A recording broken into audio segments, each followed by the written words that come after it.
Good evening and welcome to News Channel 8. I'm Jerome Aegean, and here's some of the top stories we have for you tonight. The police call it one crazy weekend. We've got the details. We'll talk to one of the first rescue responders to Haiti, and I'll be doggone. These stories and more are up next on News Channel 8.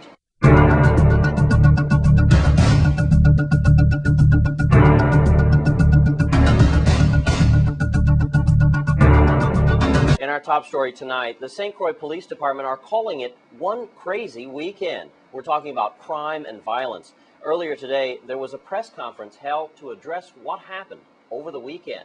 And we also announced two suspects who've been arrested on murder charges. News Channel 8's Wes Small has the story. Thanks a lot, Jerome. We do have a lot to cover, so I'm going to get right to this press conference that was called over the weekend by Police Chief Oakland Benta and Deputy Police Chief Hal.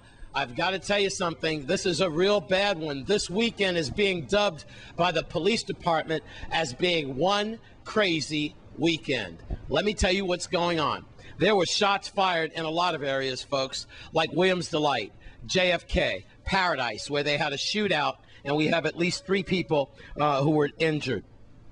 First of all, I want to tell you about this, that we do have suspects who have been arrested in the Chris's Hideaway homicide. It's very confusing, as a matter of fact, where we have the death of Shamir James, and now, just like the botched robbery at Anley Farms, police investigators believe that Shamir James was killed by one of his own buddies who went there to kill someone else. Complicated? Yes, it is. That's why we need to take it to Deputy Police Chief Hal about the latest murder suspects coming in this territory for Chris's Hideaway. Yeah, one crazy weekend. Saturday morning, members of the Investigation Bureau, assisted by a number of different department entities, executed 15 search warrants, 6 of which were at homes, the rest were in vehicles throughout the island related to the Chris's Hideaway homicide.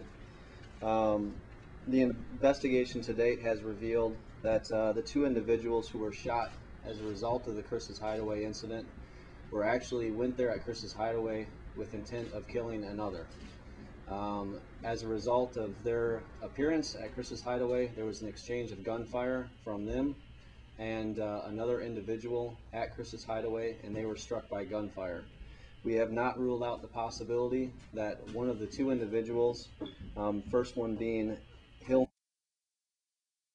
Shamir James, who was mortally wounded during this shootout, it is entirely possible that Shamir James may have been hit by gunfire by his own person, the person who accompanied him there today on that day, which was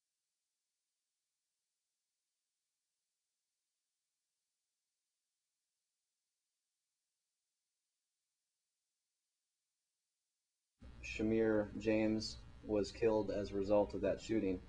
There was also a 3rd individual by the name of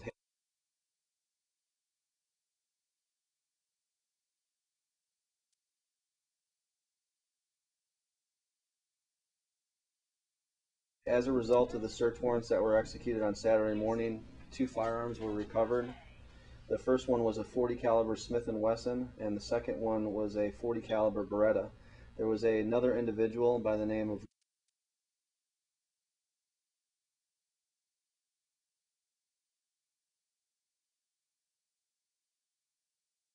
And on that Chris's Hideaway situation, we do have Hillman Fausch, okay, trying to get his picture up for you. He was wounded in that shootout, and police believe that Hillman Fausch shot one of his own buddies, Shamir James. And then we have Jesus Brown.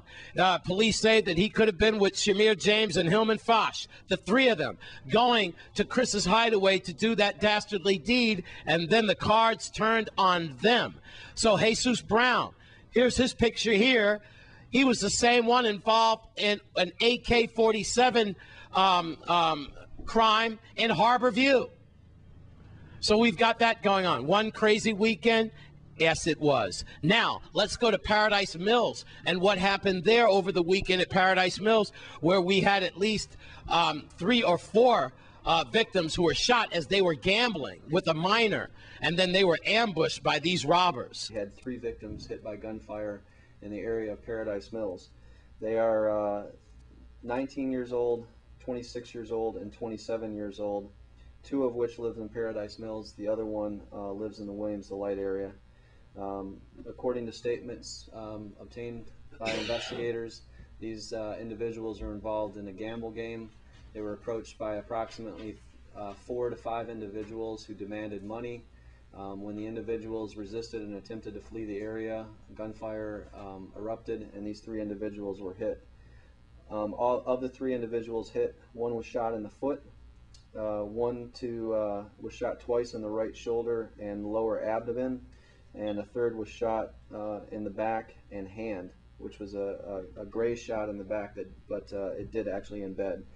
And then of the 3, of course, the individual 26 years old who was shot in the abdomen is the worst of the 3. However, all are expected to live and are currently in stable condition. And then there's this, the fact that 67% of all guns that are confiscated are coming from you.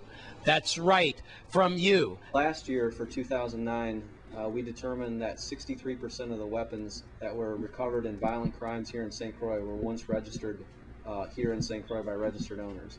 That means 63% of the weapons recovered by the police as a result of violent crimes somehow left the hands of registered owners and got back on the street, whether that be from a burglary or a robbery, negligence on behalf of the registered owner.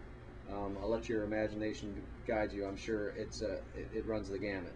But we also know that, and I've reported before, that in St. Croix we have about 3,000 registered owners of firearms here. I know there's a lot of conspiracies as far as where are the guns coming from. Well, according to these statistics, 63% of them